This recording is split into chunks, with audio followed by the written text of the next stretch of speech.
Hoje vamos falar sobre Descartes e a gênese do pensar, o pai do racionalismo. Vamos também fazer uma correlação com a manifestação.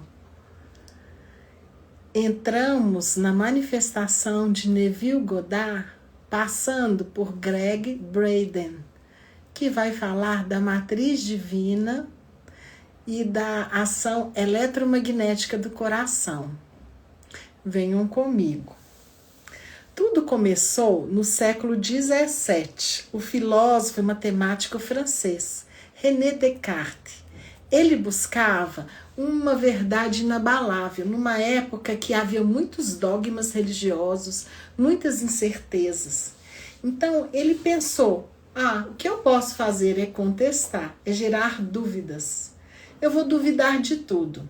Ele duvidava dos sentidos físicos, porque ele dizia que os sentidos, o ver, o ouvir, o falar, o sentir, ele poderia ser falho.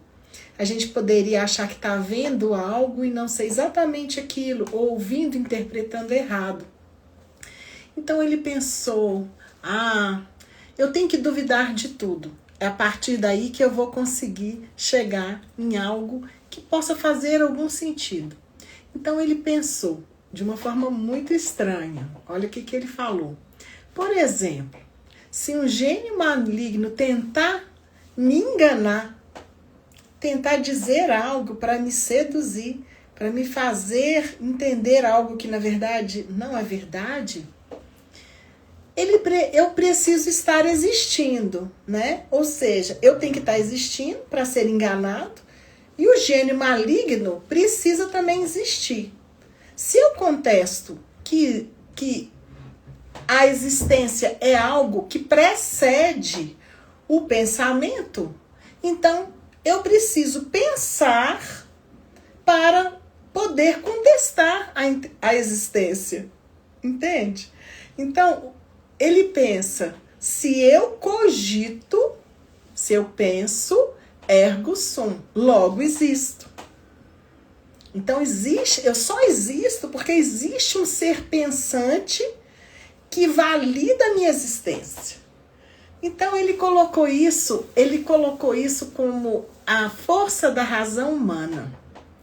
E acreditem se quiser, ele dizia que a mente era separada do corpo. Isso foi, por séculos, foi sendo encontrado como a verdade absoluta da época, vamos dizer, da ciência. E aí as coisas foram chegando num ponto que essa perspectiva, ela quase que chega a moldar toda a ciência ocidental da matéria física. A gente chama de dualismo cartesiano. É uma perspectiva que molda, que a gente pode ter uma crença de que uma realidade ela é construída se você consegue pensar sobre essa realidade. Então eu construo na minha mente algo e a partir daí eu vou gerar na vida aquilo que eu pensei. Então se eu penso algo bom, eu vou gerar algo bom. Se eu pensar que algo não é bom, que eu estou pensando coisa ruim, então eu vou materializar aquelas coisas ruins que eu estou pensando. Será que o pensamento tem todo esse poder? Então eu faço uma pergunta para vocês, vou lançar um desafio. Quantas vezes que você pensou, eu vou fazer esse pensamento, eu vou alcançar, eu vou ganhar na loteria dessa vez, eu vou ser sorteado. E você fez exatamente como falaram que você tinha que pensar da forma correta, mas mesmo assim nada aconteceu. Então, é porque o pensamento, ele não é o mais forte.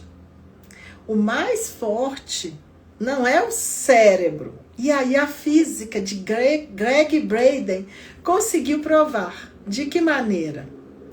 Gregg Braden, ele estudou o que ele chamou no livro dele de matriz divina. Então, estudando pela física moderna, logo muitos anos depois do Descartes, ele começou a desenvolver dentro da neurocardiologia moderna. Olha, ele desmistificou completamente o uso exclusivo do cérebro como o agente da nossa própria vida. Ele não é mais o que comanda, o que dá direção, o que dá condicionamento. A mente não é responsável por todos os condicionamentos. Existe algo por trás disso. E de que forma que ele consegue comprovar tudo isso? Como é que ele consegue? Ele começa a estudar. Existe uma rede invisível eletromagnética no universo. Então é um campo de energia elétrica e magnética, formando uma rede, ao qual ele chamou de matriz divina. Nessa matriz foram feitas pesquisas, para chegar a esse estudo da matriz, foram feitas pesquisas. Essas pesquisas foram muito famosas na época, através do Instituto HeartMath. O Instituto HeartMath, ele vem para dizer que o coração não é uma bomba mecânica, que bombeia o coração e distribui o sangue para os órgãos e sistemas. Não, ele não é apenas isso. Ele é um gerador eletromagnético, sim, muito mais potente do que o cérebro. Então ele disse que o campo elétrico do coração é cerca de 100 vezes mais forte que o cérebro, enquanto o campo magnético do coração é cerca de 5.000 vezes mais potente que o campo gerado pela atividade cerebral. Acreditem se quiser. Segundo a visão de Greg Braden, o cérebro envia uma intenção elétrica, mas é o coração que, através do sentimento e da coerência, o que ele chama de coerência cardíaca, entre o cérebro e o coração, que vai enviar a força magnética para atrair e colapsar a experiência. Como é que é essa coisa de colapsar na matéria os eventos, né? A experiência que vai ser gerada. Então vamos lá.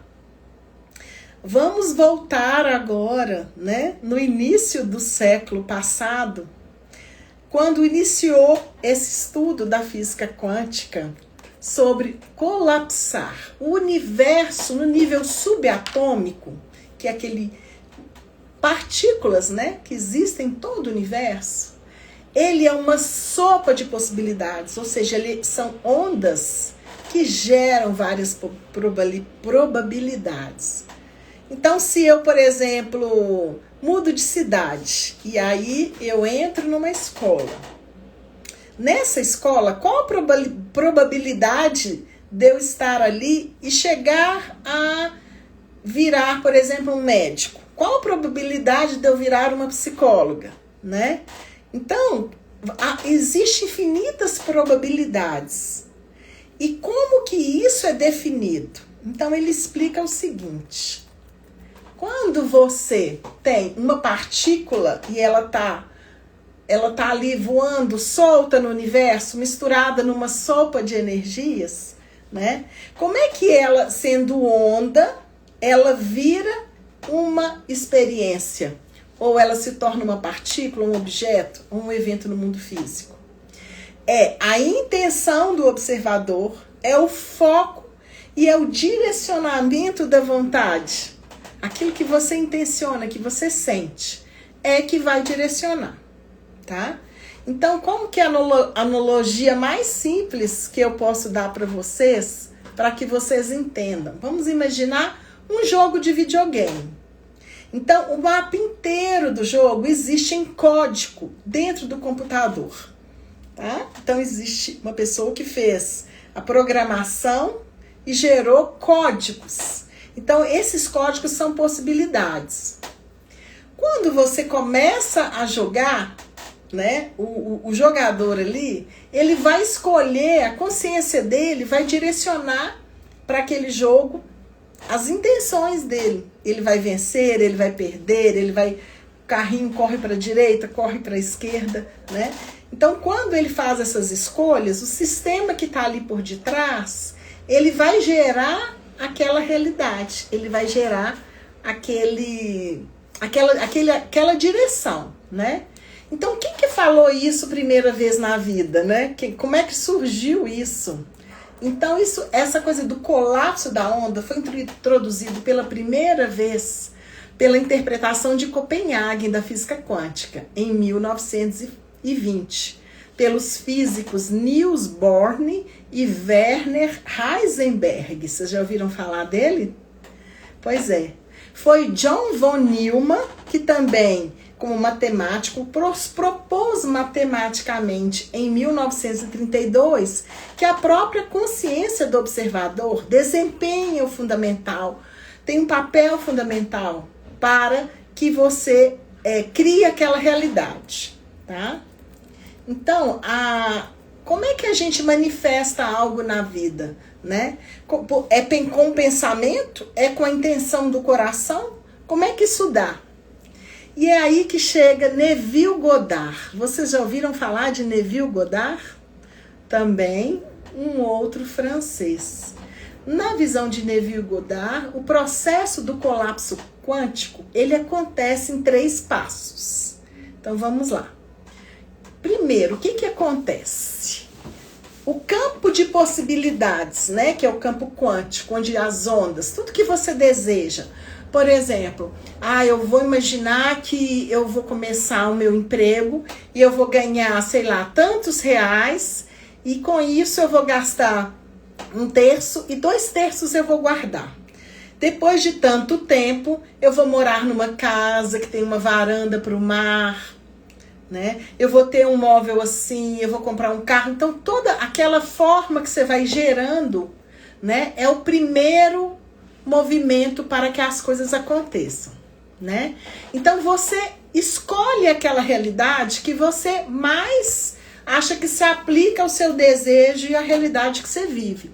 Bem, então, se minha realidade hoje, eu coloco um passo dentro disso, eu já estou trabalhando, eu já tenho um posicionamento, eu já tenho um foco, tá? Então, na manifestação conta muito foco, tá? Então, eu tenho um direcionamento, o meu pensamento vai colocar a minha atenção naquela parte do campo de infinitas possibilidades, naquilo que eu estou escolhendo. Então, é o poder da escolha. Então, a escolha do observador, que é a intenção, ele vai direcionar o pensamento e a atenção para aquilo. Só que só pensar naquilo não vai resolver. Para que as coisas realmente se manifestem na minha vida e eu possa ter a razão ao meu serviço e o sentimento entrando em conexão, segundo Greg Braden, depende da coerência coração-cérebro. Como que então a gente tem que pensar e ao mesmo tempo a gente tem que sentir. Então, quando você consegue sentir aquela realidade que você projetou, como se ela já existisse, é porque, na verdade, existe uma realidade que seria a realidade mais afortunada ou mais feliz, ou a realidade em que você alcança certos sonhos que você imagina que são maravilhosos para a sua existência, né? Para cada pessoa, ela tem um valor, né? Então, ela vai colocar a sua energia para alcançar esses valores. Então, a força do coração, o coração emite uma vibração. O coração, ele gera todo um campo magnético e eletromagnético e faz com que alinhe essa intenção da mente, que foca, com o sentimento do coração. Então, esse alinhamento vai fazer que a probabilidade, que existe infinitas, possa colapsar e se materializar no mundo físico. Então, aí entra Neville Goddard.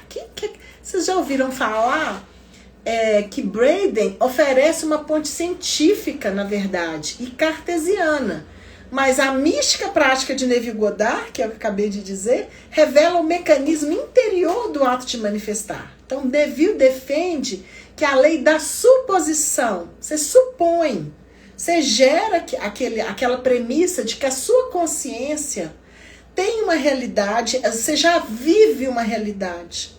Só que você tem que colocar essa consciência a seu serviço, usar a consciência de que essa única realidade e que o mundo físico nada mais é do que externar esse interior seu.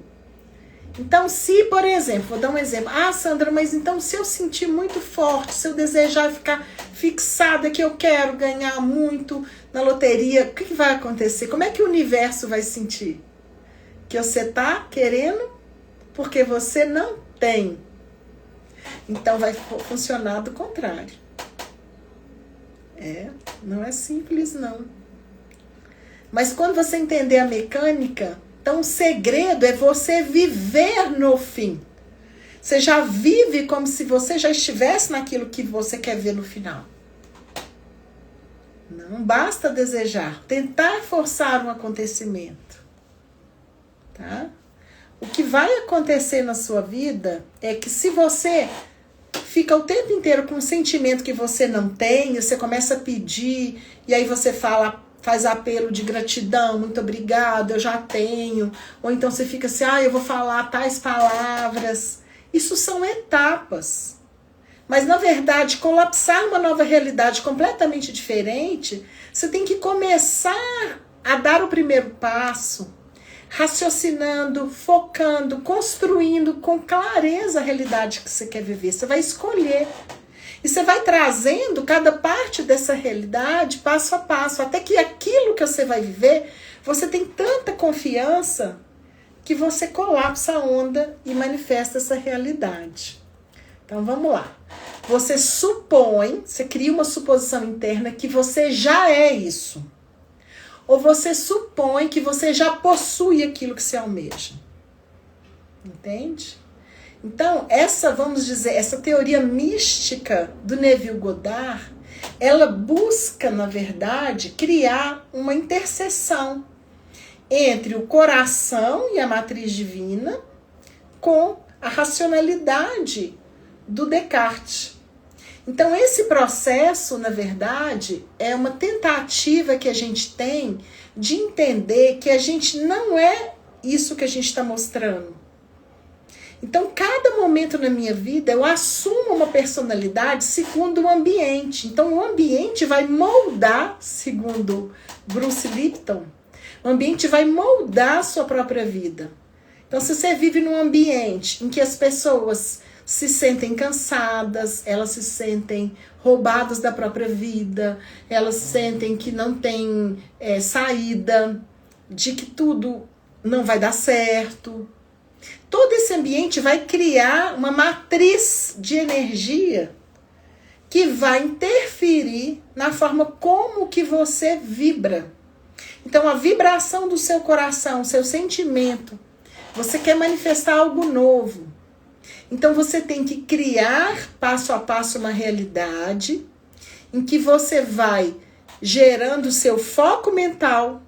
Você vai construindo com a sua própria aprendizagem, você vai encontrar a sua forma de aprender a criar sua realidade.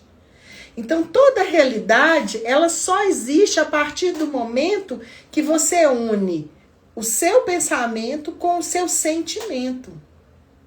Então, você vai imaginar que você quer estar vivendo num lugar, você vai saborear. Como é que eu gosto desse lugar? Uma vez eu ouvi uma coisa muito bonita, uma entrevista da Preta Gil, em que as pessoas falam assim, nossa, Preta, você fica tanto no Rio que a gente esquece que você é da Bahia. Se não soubéssemos que você é filha do Gilberto Gil. Mas quando você começa a falar e você vai contando da sua experiência com a sua família na Bahia, a gente vê que você tem uma baianidade. E aí ela fala assim, pois é,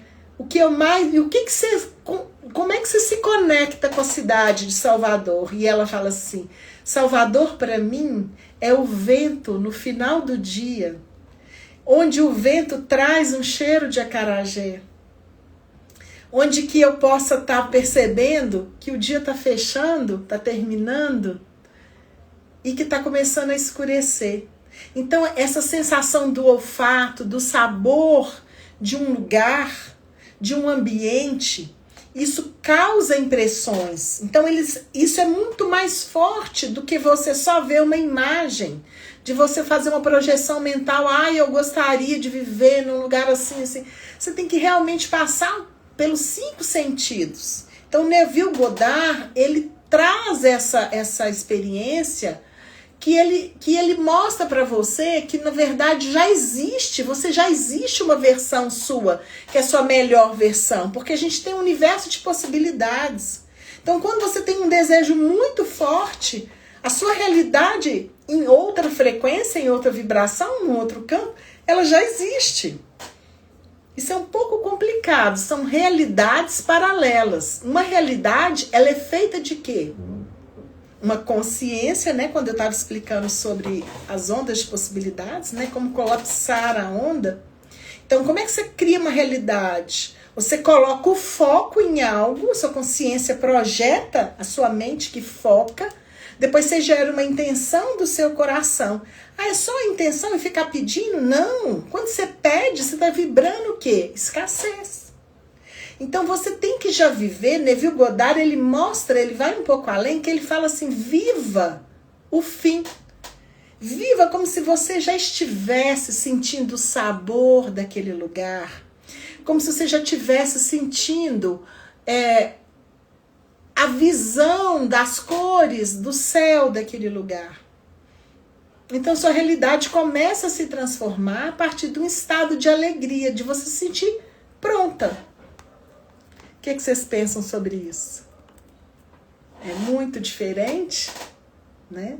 Porque se fosse como Descartes fala sobre racionalismo, a gente ia conseguir resolver todos os nossos problemas só falando sobre eles, só pensando, só imaginando, né?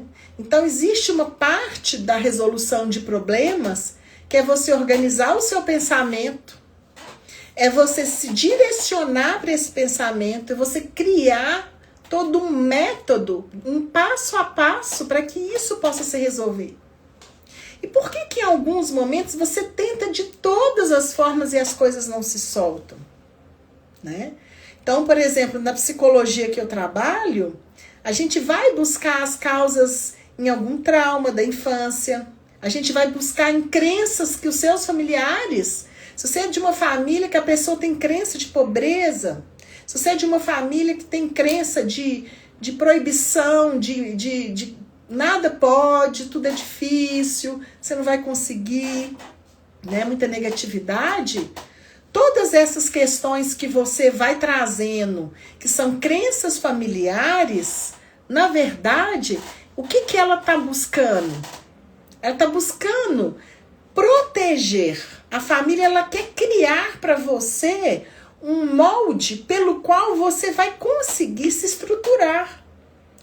Então, toda família, ela serve para que as pessoas possam dividir ali obrigações, dividir ali prazer, né?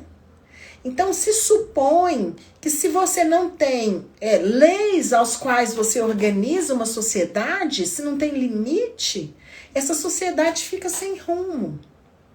Então, quando você organiza seu pensamento na resolução de um problema, quando você gera para você uma intenção que vem do seu coração, segundo Bashar, aquela coisa que é sua paixão, aquilo com certeza vai colapsar a onda de possibilidade, onde aquela realidade mais perfeita vai acontecer.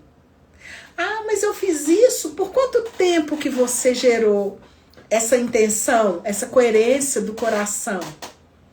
Eu tentei isso por uma semana, depois eu desisti. Então as pessoas, elas esquecem muito rapidamente as coisas que elas querem, né? A gente é invadido o tempo inteiro por milhões de ideias, por milhões de desejos. A gente corre o feed ali das pessoas contando as suas histórias. Eu conheci isso, eu estou fazendo aquilo. E você acha que você tem que viver tudo aquilo. Aquilo que é o que você precisa. Que é aquilo que vai te realizar. Só que, na verdade, você está dentro de certas leis sistêmicas, familiares, que já direcionou suas escolhas. Então, a consciência, todos os três, tanto Descartes, quanto Greg Braden, quanto Neville Goddard falam que a consciência é o que é mais importante. E onde que está essa consciência? Então agora a gente vai ir além desses três, né? Então, o primeiro, Descartes, lá, René Descartes, penso logo existe, dizia que a mente era separada do corpo. Você já pensou que coisa? Quase uma coisa esquizofrênica, né? Você tem uma mente separada do seu corpo, ou seja, não existe uma congruência, não existe um pensamento de medo com um sentimento de coração que está com medo. A gente sabe dentro da psicopatologia que quando um pensamento, você tem um surto, o seu pensamento ele fica delirante, ele fica buscando um significado. Então a teoria de Descartes já está fadada a não estar correta. Então as pessoas naquela época, elas tinham tanto medo do potencial que é uma pessoa que tem coração, que expande, que se conecta com essa matriz divina de infinitas possibilidades, que houve realmente um interesse, né, muito movido também pelas instituições religiosas da época, os valores, né? A gente tem que entender por que a humanidade ficou tantos séculos presa a essa ideia do racionalismo. Só que a gente não pode simplesmente pular e entrar numa visão de Neville Goddard sem entender como que a ciência chegou lá. Senão ela vai ser desacreditada, vista como uma coisa mística, louca, né? E vai não ter como ser aplicada. Como é que eu vou aplicar algo tão maravilhoso que é você encontrar a sua realidade que já existe? Como é que eu vou colapsar a onda de possibilidade? Então eu tenho que entender como é que é o mecanismo, quem eu sou. Eu tenho uma mentoria que chama Mentoria de Vidas, que ela tem esse objetivo, o autoconhecimento, partindo das leis, dos filósofos e dos pensadores. Como é que foi o caminho do estudo da alma do ser humano? Como é que a gente chegou na psicologia? Vindo da ciência. Como é que a ciência pode hoje comprovar, por exemplo, os campos quânticos? Então a física quântica, ela tem como ver isso.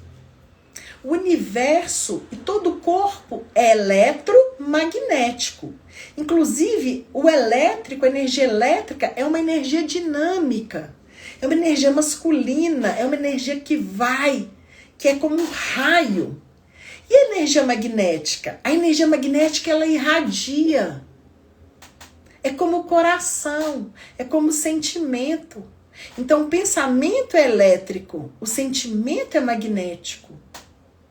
Então, teve que ter um instituto chamado HeartMath, que estudou e pesquisou exatamente como o cérebro funciona em relação ao coração. O coração, ele emite 5.000 vezes mais magnetismo, energia magnética, que o cérebro. Foi encontrado no coração neurônios. Então a gente tem a neurocardiologia moderna, que vai estudar exatamente o que é o coração. Não sei se vocês sabem, é o único órgão que não adoece com câncer. Vocês já perguntaram por quê? Você imagina a força da vibração, a vitalidade que é um coração? Vocês sabiam que um coração ele pode ser retirado do corpo, cortado, colocado na bandeja e ele ainda bate fora do corpo alguns minutos? Pois é. Ele pode ser trocado, põe outro coração. Ou seja, existem muitos mistérios aí. Existem muito estudo ainda. A ciência ela precisa acostumar com a física ser algo científico. Porque antigamente a química era o científico. Hoje a física ela pode ter uma comprovação. Eu trabalho com as terapias florais. Como é que a gente comprova que dentro do vidrinho só tem água e conservante? Como que isso foi provado? Que o floral vai funcionar pela física, pelo comportamento, da vibração. Então, se você tem quimicamente água e conservante, mas não acredito, tem um floral de bar. E como é que eu sei que aquilo ali vai atuar na mente igual a homeopatia, mas a homeopatia ela parte de planta que você quebra em várias partículas. Como é que você comprova o floral? Eu vou explicar para vocês. Eu sou psicóloga e terapeuta floral e professora de cursos desde a década de 90. Ou seja, em primeiro lugar, quando você tem 1000 casos catalogados em matéria científica, isso já é científico. Segundo, a física quântica tem aparelhos que medem o campo energético de cada floral. Então, você tem como usar aparelhos e ver vibração e frequência.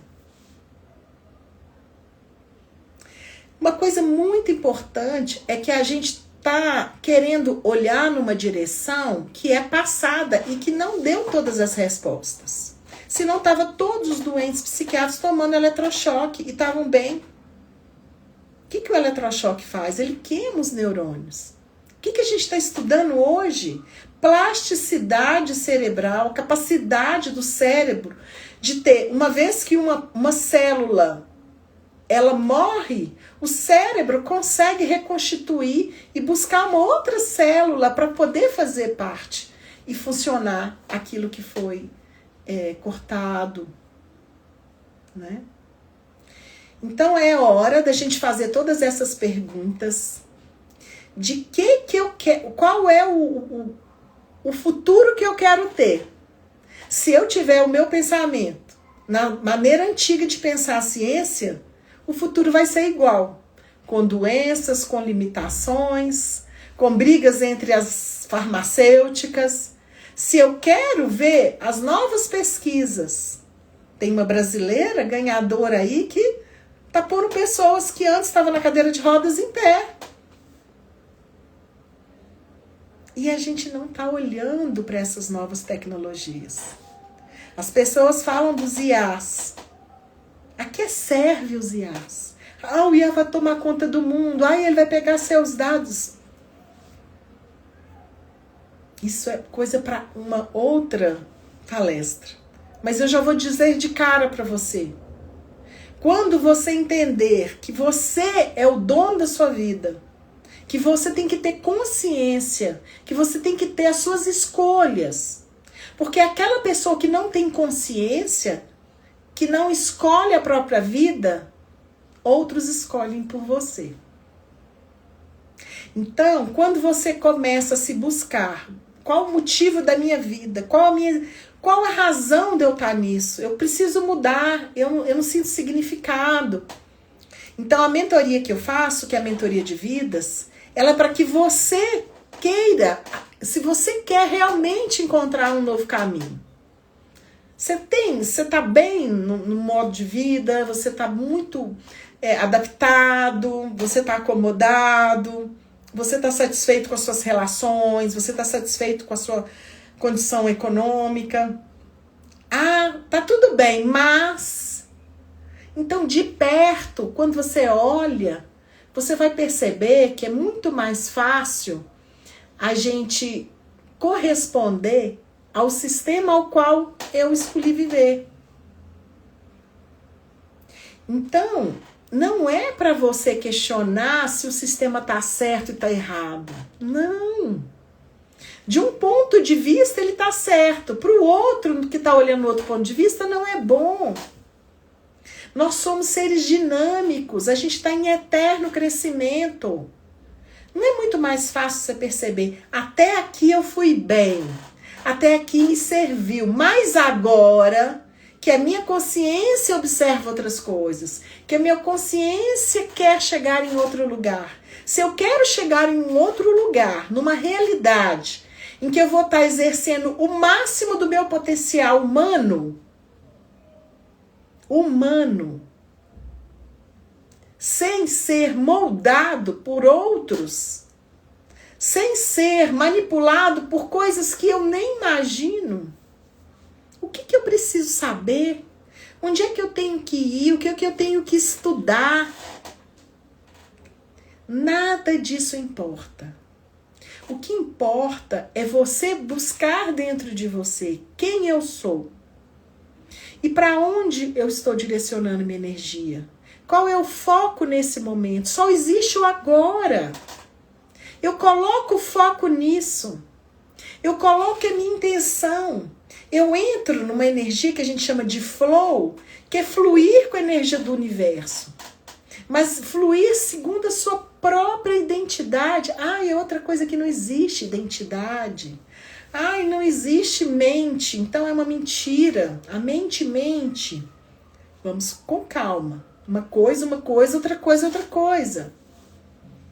Se eu acho que eu sou só um corpo, eu acho que se eu der tudo pro meu corpo, eu não preciso preocupar com o que ele está sentindo, nem com o que eu estou pensando. Se eu acho que eu sou só a mente, eu sou dominado pelos meus pensamentos e eu estou sempre certo neles. Eu não vou mudar nunca. Nada que vem diferente do que eu penso. Meu pensamento é eterno, você sempre pensando desse jeito. Também percebe que é uma dissociação corpo-mente? Onde que a gente se une e onde que a gente é verdadeiro humano? Na intenção do coração. A gente é igual quando na nossa singularidade. Eu gosto de uma coisa, você gosta de outra, o outro gosta de outra. Cada pessoa dentro da sua singularidade, manifestando a expressão do seu coração, da sua pureza, do seu sentimento, daquilo que é genuíno, daquilo que é verdadeiro, que é um valor para você. Quando você foca nisso, daquilo que te causa alegria, que te causa admiração, é sobre isso que eu trato na minha mentoria. É como alcançar esse ser ali, que é genuíno, separado dessa mente que vai estar ali alucinando, cada hora deseja uma coisa, cada hora voltada para uma coisa de fora. Fora dessa necessidade do corpo que, coitado, cheio aí de circunstâncias. Então a pessoa não dorme porque ela tem um outro horário, e aí tem barulho, e a pessoa não alimenta direito, a alimentação não é saudável, e tem intestino preso. Ou seja, o corpo ele precisa de um ritmo. Ele vai adoecer se você não entrar nessa relação. O que é o holístico? Essa palavra ela ficou até em desuso, né? Ou com uma conotação negativa. O holístico, gente, holos é todo. É a capacidade de você ter um pensamento coerente, com um sentimento coerente e ter uma ação no mundo verdadeira. Então, para que a gente tenha ação no mundo, a gente tem que ter coração, tem que ter coragem. É a coragem do coração que te lança no mundo na sua singularidade, naquilo que você é.